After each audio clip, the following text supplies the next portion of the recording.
On this edition of Gameball College Kickoff, we're going to recap a huge Week 10 that went down in college football, including the dominance once again by the Alabama Crimson Tide, and answering a lot of questions that many people had against LSU. Also, Michigan, they're actually for real. And in our second segment, we're going to discuss, attention Jayhawk fans, it's official. David Beatty is out as the Kansas Jayhawks head football coach. And also, we're going to break down a list of possible candidates and who is the best to replace David Beatty as the head coach of the Jayhawks. And of course, in the third segment, we're going to discuss the top 4 matchups heading into Week 11 of the college football season. And of course, even though our brother Luke Hartnett is not with us this week, we're also going to have his predictions as well as ours on deck. It's going down, and it's almost championship week right around the corner. Gameball College Kickoff begins now.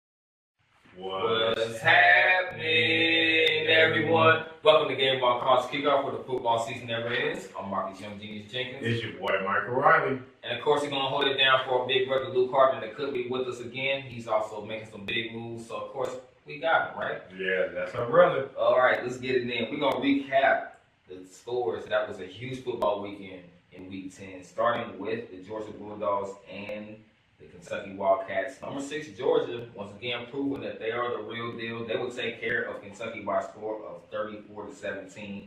West Virginia, quite the comeback. Texas had an opportunity to hold on to this game, but West Virginia, give them credit. We'll talk about that here very shortly. But they would win by a score of 42-41 in a big win over Texas. Penn State and Michigan. This team, Michigan, they're looking pretty legit right now. They would win huge at home. 42-7 will be the score over Penn State. Alabama, we're also going to talk about this one here very shortly, but this was expected to be a heavyweight fight. It ended up being something way shorter than that. We'll talk about that here in a second as well. Number 1, Alabama, taking care of business as usual at Tiger Stadium. 29-0 over LSU. We're going to talk about that one. But before we do, Mike, we're going to talk about this West Virginia-Texas game. This was a great game start to finish, Mike. West Virginia, however, they would find a way to come back. A huge touchdown at the end of the game in a 2-point conversion. The first one, matter of fact, they had 2 opportunities to have a 2-point conversion. The first one was called back. And then give it to the quarterback sneak. They would run it in for that touchdown and would beat Texas at home 42-41. What do you think about this matchup, and what does this do for West Virginia moving forward? Well, it's a huge deal for West Virginia because everything was on the line in a hostile environment, and winning at Texas is not easy, and they got the job done. I'm not really going to talk about both defenses that much because it was a straight shootout. One team had a big lead and let the other team come back. But West Virginia, you got to give them all the credit in the world. I mean, Will Greer is a real deal, and he could be potentially a top 15, top 20 pick next year's draft. And the way that West Virginia offense was fundamentally sound, they were well balanced. They had their running attack going as well as a passing attack going. And once they scored that touchdown, and your mind kicked the extra point, but they decided to go for 2. I was like, what are you doing? Don't do it. That was Don't a risk. do it. Heck of a risk. And after the Texans called a timeout, after they got it, they did it again. It's like, we don't want to tie. We want to go for it all. And the head coach had confidence in his quarterback to get the job done in the play, and the quarterback had faith in the coach like, Let us do it. Let us lead the way. I'll lead the way. We'll get the win. Go home. The 2-point conversion and a quarterback draw to the left side. First, I thought it wasn't open until he got out to the left side and it was wide open. Nobody was there. The rest was history. And I was like, that took a lot of guts to go down there and get the 2-point conversion and get the win. So at the end, West Virginia's defense stepped up and they didn't let Texas get in the field goal range. So all they did was, a last play, try to get a little trickery, and it failed. So kudos for West Virginia going forward. This helps them get stay in between the mix to the college football playoff because they still haven't faced Oklahoma yet. So that game is going to determine on who's going to be in the representing the college football playoff. So, and what might hurt West Virginia is the loss at Iowa State. So that could play a part in it, but right now they're on the road and they're still in the hunt. And for Texas, it's back-to-back disappointing losses. Absolutely. You had a chance to knock off West Virginia, ruin their hopes, but you didn't. Their defense is suspect. Their defense is not what it's made out to be, and they have real issues, especially in the secondary. The secondary got torched.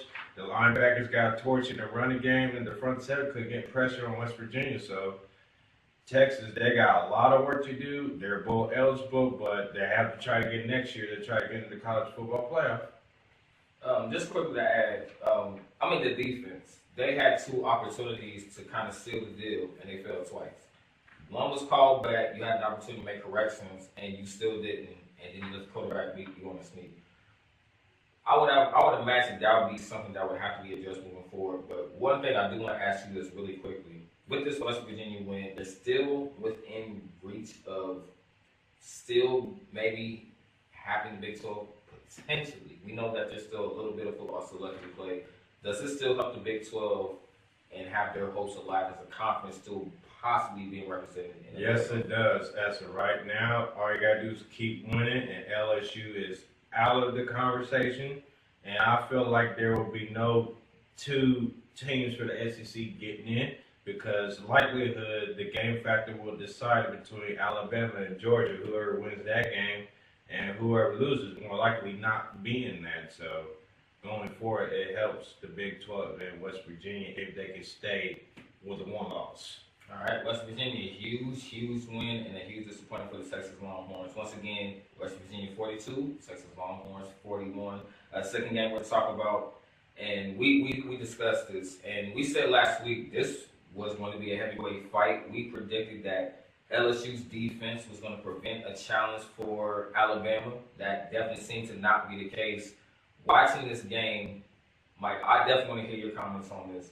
To go into Tiger Stadium and completely dominate LSU. Prior to this game, Alabama basically did what they were supposed to do against everybody else. And this was supposed to be a huge test for Alabama, and it just seemed like another team that was in the way. Why was Alabama able to shut out the Tigers at home 29-0? Well, you got to give credit's due to Alabama defense. And they took care of business, and this was their first true test, and they passed it. And they also have another tough schedule ahead. Well, they have a home game against Mississippi State. They still got to play Auburn, and they still got to play a few other teams. And you got an SEC championship game against Georgia. So now the real test starts. So for Alabama, offensively, after that turnover, they was able to shake it off and score at will. And kudos to Alabama. LSU, I'm not going to put the blame on the defense because they play their hearts out the way they're supposed to be played, even though it's 29-0. I'm going to put it on the offense and the offensive coordinator because he did not open up the playbook. You can't keep your offense hostage and not expect any results. You have to open up the playbook. You're at home. This is the biggest game of the year. And Alabama, you got to go all out. You have to test the waters against the defense. You got to spread it out. You got to open the playbook up. You got to do some play action here and there. And it wasn't there. And you see the two coaches, the head coach and offensive coordinator, kind of get to it. You can't blame the head coach. You gotta find something. You gotta open up the playbook. Don't be scared to take chances. And LSU, they ain't take no chances, and they're not going to the college football playoff, and they're going to be in a regular bowl game. Now, I want to ask you this really quick. Do you think that LSU tried to maybe make it too basic and too simple to try to run against Alabama? Exactly. Against Alabama, you can't be too simple. You got to get creative. You got to open the playbook wide open to have a shot at beating Alabama. Well, it was supposed to be a heavyweight fight. Apparently, I'm pretty sure, not just the both of us, but I'm pretty sure the whole world is thinking that this was a huge disappointment. And Alabama, they handled business against LSU. Once again, 29-0 was that score. And that's going to be it for the first segment. When we come back, Jayhawk fans, it has been made official after this weekend, and that 27-3 loss to Iowa State. The Kansas athletic director decided to part ways with David Beatty at the end of the season. However, we're going to discuss a list of candidates, including a legend that is a huge candidate and has been discussed lately as a potential replacement for David Beatty. We're going to talk about that moving forward. Don't go anywhere. Gameball calls kickoff. We just begun. Don't go anywhere. Don't go anywhere. Stay tuned. Yes, sir.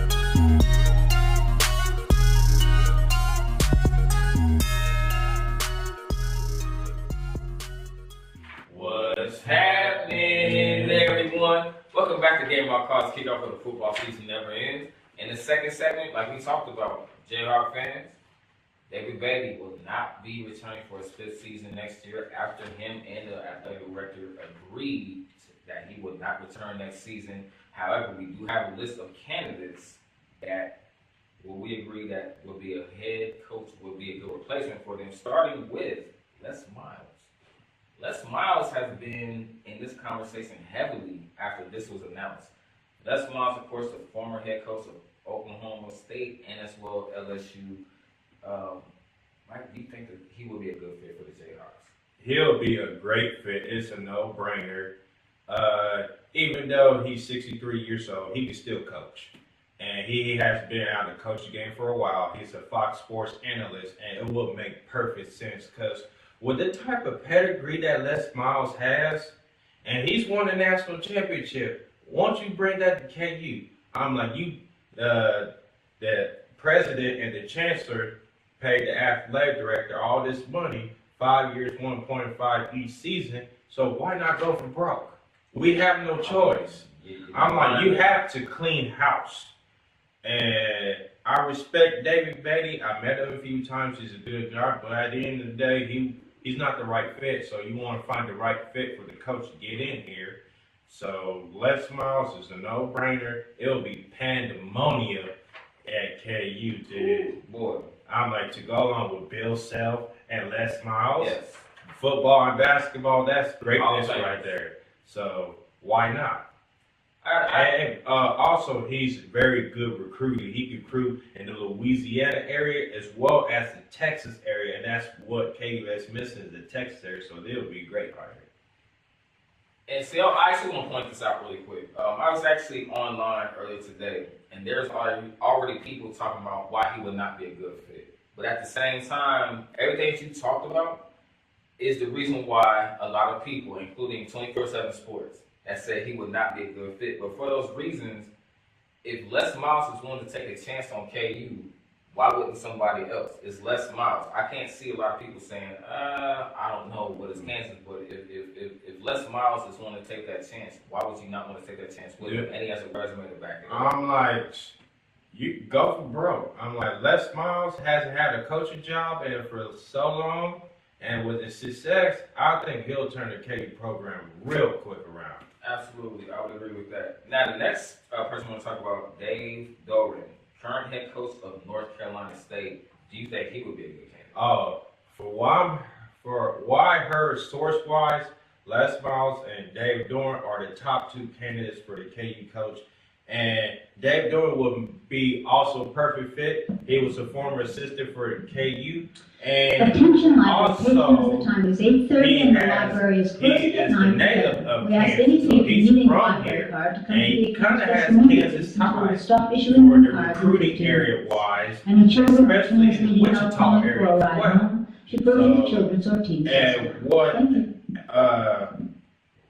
lack of recruiting in the state of Kansas, because we're getting beat by the nemesis of Kansas State, so why not? And especially in the Wichita area, that's like the high school recruiting football capital of Kansas is Wichita. So you go after them recruits, I'm like, and also get some Texas recruits in. Dave Doran would make a perfect sense because he was a former assistant of KU back in the day, and he's a Kansas native, so that makes perfect sense. All right, next candidate, Seth Luttrell, who is currently the coach of North Texas. Why do you think he would be a good fit? Just the way they run the system, and he has success at North Texas, and he's going to get his opportunity to get at one of the Power 5 schools. But the question is, will that translate over? We don't know. We kind of have to see that in the past, but so far, for instance, like Campbell, Iowa State head coach, he came from Toledo to a Power 5, and he turned Iowa State program around quick. So we'll have to see, but so far he could be possibly a good candidate. So I'll give it about in between. Now, this is actually an interesting one for me, and that is Willie Fritz, who does have heavy Kansas ties. I'm talking about Coffeyville Community College, Pittsburgh State. We can go on and on. He's currently the head coach of Tulane. Not a lot of success for Tulane, but I want to ask this. Is it the Kansas ties that makes him a strong candidate for the Jayhawks? Well, he built his resume at Tulane. He's had some winning success at Tulane since taking over, and they're on a roll right now. And I think he could possibly be a good candidate, and he does have Kansas ties. He also was like a former assistant, and he also was assistant at Oklahoma, and he played at Oklahoma. A lot of people don't know that. So it could be a good fit, but we'll have to see how it translates out. But could he be a candidate? I don't know. But right now, from what I'm hearing, the top two are Les Miles and Dave Doran. And we'll just have to see how it goes. I want to ask this before I bring up these two candidates, because I find this interesting. Not just for Kansas, actually for Kansas and certain teams. How important is it to have those local ties in recruiting ahead? Very important. Very important, especially you go out to like the big name schools, for instance, like our alma mater, Topeka High. Then you have Lawrence High, Lawrence Free State. You got the Kansas City schools. You have the Shawnee Mission schools in Johnson County. You have the other Kansas City schools in Missouri as well as Kansas. And you also what I was alluding to is the Wichita ties. Because the Wichita ties is very huge because you got every school from every sector, especially in the Big 12, Oklahoma states that recruit heavily out the Wichita area. So it's very important to have those ties. All right, and moving forward, very good answer. Thank you for answering that, Mike. Jason Campbell, current Toledo head coach, why would he make a good candidate for the Jayhawks? Him and Matt Campbell, the Iowa State head coach, they was coaching at Toledo together, so it would make perfect sense because he kind of has the same philosophy as Matt Campbell, who took it to Iowa State. I think that would be a good fit and throw some of his flavor and stuff in there, but we'll have to see how it plays out. So as of right now, he could be a good candidate as well. And he's a very offensive-minded coach, and he could put up points. This would be nice. That seems to have been a struggle for the Jayhawks recently. It has been that. Mm-hmm. And the last candidate, I'm also going to ask you a question after you answer this. Jim Leavitt, current Oregon's defensive coordinator. So having that Pac-12 experience will definitely. This would be huge. I say he's the third candidate I would look at because he's coached in the NFL. He's coached at Oregon, so he's coached at both levels and to a high level of defense and talent drafted coming out of Oregon.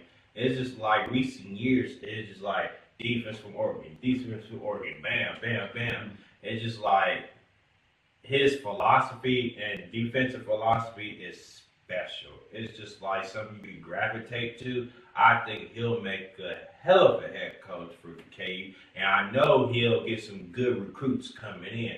And defense, oh, he'll fix that defense real quick. All he needs is an offensive coordinator. If he can find a good offensive coordinator to go along with his defensive philosophy, watch out. So far, my top three are Les Miles, Dave Doran, and Jim Leavitt. I would definitely see. I mean, Les Miles, obvious. That's a clear cut. Yeah. Anybody would salivate over that name in KU. Dave Doran, heck of a resume. I mean, you pointed that out clear as day. Jim Leavitt. I mean, thinking about Pac-12, you got to think about he's prepared for teams like USC, like a Stanford, like Utah State. Yes. Utah and Oregon and Arizona. All the above. Let's just say all the above Pac-12. So, I mean, that knowledge alone, and basically he has experience against top 25 in the elite programs. That in itself would definitely have to at least ring in the ears of a lot of Jayhawk fans. The last thing I want to ask you is the Jayhawks. Actually, 3 games, but for KU and the lack of success they had a huge win against TCU at home. You think that in itself at least brings hope to the Jayhawk faithful that, okay, at least we have something to build off of. May not have been a great season, but there was some sense of potential. I do, but it just depends on the coach they hire. Whoever coach they hire, for instance, if they hire Les Miles, future's bright, all in. And Dave Doran, future's bright. It just depends on which coach they hire. Out of those coaches that we had on our list, and if possible, if the athletic director could deliver a big name coach, the sky's the limit. With the hype around that AD, you would think he has to bring in somebody special. His resume from being AD in football program speaks in itself, but now it's time to deliver. Absolutely. And with that being said, that's going to conclude the second segment. Coming up in the third segment, of course, Week 11, the top 4 matchups, including the Sunflower Showdown. We're going to break down and analyze that as well as give you our predictions. Stick around. We're just now getting started. Gameball calls Kickoff. We'll be back in a second.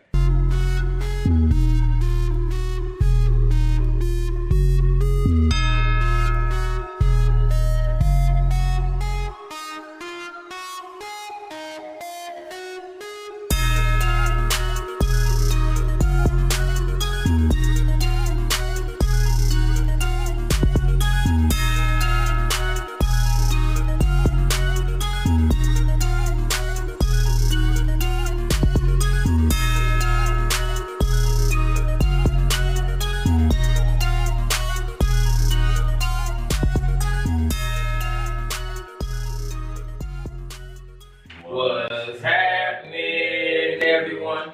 Welcome back to Gameball Calls Kickoff, where the football season never ends. In our third segment, of course, we're going to bring to you the top 4 matchups to look out for in Week 11, starting with number 10, Ohio State, taking on Michigan State.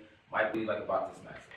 Well, this could be a track in for Ohio State because Ohio State struggled. They struggled against Nebraska, They did. but they barely won. The question lately is their defense. Their defense has been giving a lot of points, and they've been dealing with a lot of injuries. So how can their defense bounce back? I don't know. Going to a hostile environment, it would surprise me if Ohio State loses, because if Ohio State loses, that gives Michigan a drive. See, Michigan's playing good ball right now, especially defensively. And Michigan State will give you their all. It's not going to be easy win. So it just depends on which team has the ball last and which team will deliver offensive defense. I'm just going to go with that.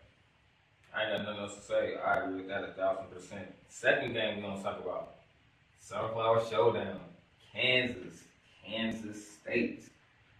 Both teams had some struggling. Both teams had the same record. There was a lot of hype on K-State potentially sneaking in there, but it was fool's gold. I mean, like at KU, you expect what we expected with KU, but K-State has a higher standard. And there's been some people chirping that Bill Snyder just needs to hang it up and retire because his glory days is over. So he just signed a 5-year extension and he wants his son to coach. I get that, but I think it's time for a new voice, a new leader, nationalized, and you just have to let go Bill Snyder. I'm sorry to say that he's a good coach, but his time is up and his days is numbered. So his philosophy is not working anymore. So you have to go with that. So it's going to come down to who's going to play disciplined football, which team's going to have the ball last, and will Kansas win on a higher note for Dave Beatty? Absolutely. So we'll find out and see in that game. This could be interesting because KU has nothing to lose, and neither does the head coach. He has nothing to lose. He's gone after this year. Yeah. So this could be very interesting between KU and K-State. The third game, Washington State, who has been playing fantastic over these last few weeks, they're taking on the Colorado Buffaloes. What do you like about this one? This could be a trap game for Washington State. Going on the road in a hostile environment in Colorado, they have nothing to play for. They're in the bowl game. They don't care. They just want to knock your season off and pack. And this is the last chance the Pac-12 has a hope of them getting the college football playoffs for Washington State. They cannot overlook Colorado, so they have to score fast offensively. They have to play well defense. I like Washington's defense better than Colorado, and special teams they have to execute it. For Colorado, you have to win the time of possession battle offensively. Keep the clock running. Keep that offense on the sideline and wear down Washington State's defense. For Colorado's defense, you're at home. You gotta play lights out. You gotta be aggressive. You gotta mix up some coverage, some 4-man fronts, and mix it up and all that with some blitz packages, stunting in the middle between the gaps, and play some tight coverage, some defense. If you can do that, you can win this game. It's a big weekend coming up. Number 2, Clemson, who has been steamrolling. They put up 77 points last Saturday. They're taking on number 22 Boston College. What do you like about this matchup? Is for Boston College, they have something to be excited about. It's a big primetime game. This could also be a track game for Clemson because Boston College is on a roll right now. That even though they're playing good and bowl eligible, they still have nothing to lose. They want to knock you off. So Clemson, if I were you, I would not overlook this Boston College team. But for Clemson, defensively, they have to force Boston College to be one-dimensional. Stop the run, because we all know Boston College loves running the ball and playing good defense. So stop the run, force Boston College in some bad situation, first and third and long, be a passing team. And for a Clemson offense, just keep doing what you're doing, running the ball effectively, and get the pass game going with the quarterback, freshman Trevor Lawrence, who I have high hopes for, and he's one of my favorite players to watch. And for Boston College, you have to win the time of possession battle. You have to run the ball effectively against that Clemson front seven, who is vicious. And 4 of them could be in the top 10 of next year's NFL draft. And also, you got to play good secondary. You got to contain that freshman quarterback in the pocket because he's elusive, making plays when he's outside the pocket. You don't have to necessarily sack him. You just have to hit him a few times, let you know that your presence is there. We want to knock that pretty boy face off of yours and that freshman quarterback. We want to let you know that you're playing big boy ball. This ain't high school. This is big boy. Right. So that's for Boston College on the keys for them to win.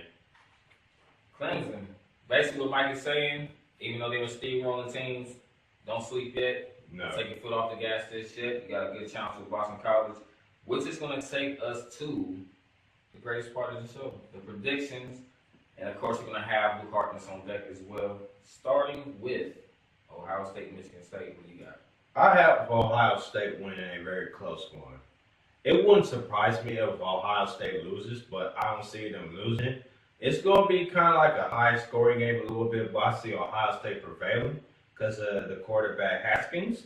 So I say Ohio State wins this one 27-24 on the road, and Luke has the Sparties win at home in the upset Michigan State over Ohio State. I'm going to agree, and I actually like Michigan State to go over Ohio State. It seems like since they got knocked out of the top four, it seems like they seem shook. It seems like they're not playing the same football. And Michigan State, they have nothing to lose. They were actually right up there in the top 25, and they've fallen off. And this is a trap game for Ohio State. I think it's going to come down to the fourth quarter. I think Michigan State is going to win. I'm going to say they're going to win 27-20 over Ohio State. Sunflower Showdown, Mike, you got me. Born and bred at Kansas Jayhawk fan. Even though we suck, I will never root for K-State. I will never wear them colors. That's against my religion. And I will never pick K-State to win over KU. I don't care what record it is. So, I am going to say my Jayhawks play for broke. They ain't got nothing to lose. The coach is done this season, so I'm going to say KU wins a close one. A nail biter, I say Kansas wins 20-17 in Manhattan and give Beatty his first win against K-State. I'm agree with you. You want to know why? Because you think even though Dave Bay's coming back, you don't think he's going to be looking for a job next year? Oh, yeah. He's going to have his team prepared because he has a resume to build. He's going to be looking for a job somewhere else. And, of course, like you said, it's like me saying K-State over KU is weird. It's as weird as the few spots living here in Lawrence, Kansas, and when you see people wearing K-State in Lawrence, like, seriously, what are you doing? Like, what are you doing? But no, I'm going to go for the Jayhawks. It's a Sunflower Showdown. It's unpredictable, but it's going to be exciting. I'm going to say KU's going to win 21-14. And Luke has his K-State winning as well. It's a rivalry showdown, so I will never pick K-State over KU. I've been a Jayhawk fan since '85, and it's going to stay that way till I'm gone. Rock Solid Jayhawks, let's go. Washington State, Colorado potential trap game. Do you have an upset, or do you think Washington State's going to handle business? Washington State's going to handle business, but they're going to sneak by. I think Colorado's going to put up some points, but I think at the end, Washington State's going to score a touchdown and field goal to win. So I like Washington State winning 30-20 on the road at Colorado, and Luke has Washington State winning as well. Trap game, I agree with both of you, but I think Washington just has a little bit more than Colorado. It's going to be a great test, but I'm a huge fan of Washington State's offense, and they've been consistent lately, and they're trying to find a way to get into this playoff picture, and I don't see their vision I don't see their dreams being stopped. Yes, I think they'll win. I'm going to give them a score. Honestly, I got them 28-14 over Colorado. And the last matchup, number 2, Clemson taking on 22 Boston College. Who you got? I'm not saying it could be a blowout, but I'm not going to go there till I see otherwise. I got Clemson. Clemson's way too much talent, offense and defense. I say Clemson wins this one 38-20. And Luke has Clemson winning as well. I'm going to say the same thing like I said with Alabama. I haven't seen a team that can come close to competing with Clemson. Clemson looks like this team could be another national championship run. Outside of Alabama, I've never seen a team that can put up points quick, fast, and in a hurry, and their defense gets you off the field just as fast. I'm going to say Clemson's going to blow up Boston College. I'm going to say they're going to put up 56 points on Boston College. But I will say this, you cannot look over Boston College. I think Dabo Swinney knows that. He's going to have his players prepared. It might be close early, but Clemson's going to pull away. 56-14, I got them Boston College. Not the Clemson that I've seen so far. Nobody's had an answer for them. All right, folks, social media, Facebook, follow us at Gameball College Kickoff /NFL Endzone. Email us gck.gnfle@gmail.com. You can follow us on Twitter on our official Twitter page, GCK_GNFLE. You can follow your boy, all caps, Gameball Mike NYKE. You can also follow us on our Instagram at GCK_GNFLE. Get your merchandise on our clothing website gear at TokenDesignsTopeka.com. We got shirts, workout shirts, hoodies, long sleeves, zipper hoodies, you name it, we got it. Go to our website at TOKAN That's token, not toucan, folks. You can also follow us on our YouTube channel. Hit that subscribe button. Our right to your left, your left to your right, vice versa. Be sure when you hit that subscribe button, you make sure you hit the notification button as well to get alerts and updates on our posting. And we also started Fan Week, so get your Fan Week questions in. You can DM us on our social media outlets, but keep it professional, keep it simple, no curse word, and keep your questions classy. And I'm going to pass it off to you. Twitter, Facebook, Instagram, Snapchat, Jovelle Entertainment. Capital JOVELLE Entertainment. Inquiries, booking artists from Cincy to Seth the Haitian to Killian. You name them. You want to book them. JovellEntertainment@gmail.com. Also on the page, of course, the podcast is going to be there as well. Let's get it in. And also, you can follow our other brother, Luke, Facebook, Instagram as Luke Harnett, and on Twitter as Luke Harnett2, folks. I'm Michael Riley. Marcus Jenkins. This is Gameball College Kickoff, where the football season never ends. Peace. We are out, and have a safe, blessed evening, folks. And as always, be on the next installment. Be on the lookout for that Gameball NFL End Zone.